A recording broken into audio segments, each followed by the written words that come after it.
So hi guys, alam nyo ba na dito ho sa Aroroy ay meron pong airport. Ito po ay matatagpuan nyo sa Barangay Amoroy, Aroroy, Masbate. At katunayan, nandito na po tayo sa runway dito ho sa isang airport sa Aroroy. At eto nga po, meron tayong makikita dito na karaniwang nakikita natin sa mga airport, sa runway, kagaya na itong number na nakikita nyo dito. Number 7, nandun yung number 6, number 5, number 4, 3, 2, 1, hanggang doon sa dulo na napakalawak ho hanggang dito sa number 0.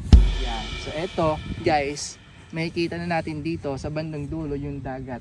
So eto yung dulo dito sa Amoroy Airport. Kung makikita nyo, dagat na yun doon. So balik na tayo. Tingnan nyo guys, mag-U-turn ako. Makikita nyo yung yung lapad, yung haba ng airport na to. Amoroy Airport. Wow. Baka sabihin nyo guys, hindi tayo nagpaalam na mag-rides dito.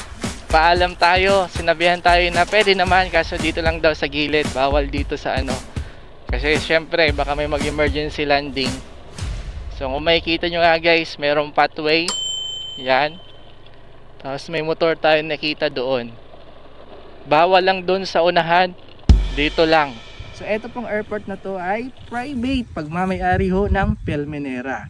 So ginawa itong airport na to para yung mga employees dito ho sa Pelmenera is mabilis ho makapunta dito ho sa bayan ng Aroroy.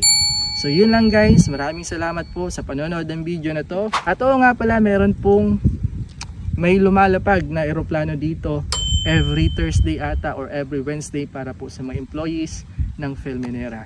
So yun lang guys, maraming salamat po sa panonood ng video na to. Sana po makita-kita tayo sa susunod.